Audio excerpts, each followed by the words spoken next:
थाने में हमारी एक युवक कांग्रेस एनएचयूआई की कार्यकर्ता जो सदैव सक्रिय रहती है और जनता की सेवा में हमेशा के तत्पर रहती है, देवकी पटेल की ऊपर जो एक हमला हुआ और उस हमले में बाकायदा उसने थाने से सहायता मांगी, रिपोर्ट की और उसकी रिपोर्ट पे मुकदमा कायम भी हुआ। लेकिन घंटे 2 घंटे बाद जिन हमलावरों की रिपोर्ट पे भी काउंटर मुकदमा कायम हो गया देवकी के ऊपर। तो एक व्यवहारिक नज़रिया होता है, पीड़ित पक्ष को सबसे पहले सुना जाता। पीड़ित पक्ष देवकी थी, अपराधी पक्ष दूसरा था, दोनों पे काउंटर मुकदमा।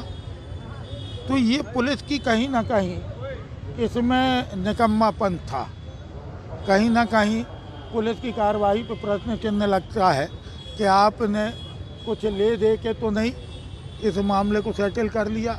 इसी प्रकार से एक दूसरा मामला हुआ था हमारे युवक कांग्रेस के साथी पंकज पटेल के साथ। कुछ समय पहले उसमें भी धरना प्रदर्शन हुआ, सबने स्वीकार किया, अधिकारियों ने कहा गलती हो गई, और जब गलती हो गई तो उस पर सुधार करना चाहिए। अभी तक आज के दिन तक उस पर कोई कार्रवाई नहीं हुई।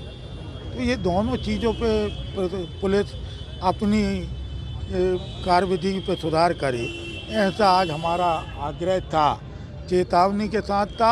आगे यदि नहीं सुधरे तो फिर सुधारना हम लोगों को आता है। इसका कहना है कि गैर जमानती धाराओं के तहत मामला दर्ज करके उन्हें जेल भेज दिया गया। उनको को तो भेज दिया गया, उसके लिए पुलिस को क्या करें, अपन नागरिक अभिनंदन करें क्या? अपराधियों को जेल भेज दिया, मुकदमा कायम कर लिया। मामला इस बात का है कि जो पीड़ित पक्ष है उसके ऊपर आपने मुकदमा क्यों कायम किया, काउंटर क्यों बनाया? जब पीड़ित पक्ष एक लड़की है, क्या वो लड़की उन लड़कों से लड़ी है? आप वीडियो फुटेज देख लें, उसके ऊपर मुकदमा यदि बनता तो तुरंत आप बता देते कि दोनों पक्ष की टीआई से उसी समय हमने बात की। बोले भैया मैं देवकी का मुकदमा बना के चला आया था छुट्टी पे, उसके बाद कैसे बन गया दूसरे पक्ष से मुझे नहीं मालूम। टीआई जैसा व्यक्ति यदि जिम्मेदार अधिकारी ये कहता है तो उसका मतलब सीधा था है। माना जाए आप चेतावनी दे रहे हैं कि आगामी समय पे जब भी कोई ये चेतावनी है, चिल्ला के चेतावनी नहीं दी जाती। थप्पड़ मारने के लिए जरूरी नहीं है कि गाली बक के मारो, वैसे ही मार देते।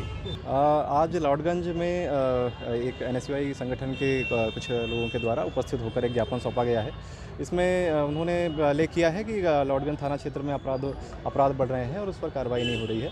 तो इस संबंध में जो उन्होंने ज्ञापन दिया है उसकी जांच कराई जाएगी, और 1-2 प्रकरण उन्होंने उठाए हैं जो ऑलरेडी विवेचना में है, उन पर विवेचना की जा रही है। और यदि कोई ऐसे साक्ष्य आते हैं जो अपराध योग्य नहीं है तो उस हिसाब से उसमें कार्रवाई की जाएगी। उन्होंने यह भी आरोप लगाया कि जुआ सत्ता का गढ़ बन चुका है लॉर्डगंज। कोई स्पेसिफिक अभी उन्होंने इन्फॉर्मेशन नहीं दी है। हमारे कंट्रोल रूम, हमारे थाने के सभी सरकारी नंबर उपलब्ध है, कभी कोई सूचना मिलती है तो हमें तुरंत दी जाती है और उस पर लगातार कार्रवाई भी की जा रही है और आगे भी की जाती रहेगी। ये जो आरोपी हैं इनकी क्या गिरफ्तारी हो गई? इनकी तरफ से जो रिपोर्ट है उसमें आरोपियों की गिरफ्तारी हो चुकी है और उनमें चालानी कार्रवाई भी हो गई है, और एक काउंटर रिपोर्ट इनके ऊपर भी है जिसकी अभी विवेचना की जा रही है और उसके एविडेंस एकत्रित किए जा रहे हैं। सीसीटीवी फुटेज बयान आधार पर कार्रवाई की जाएगी।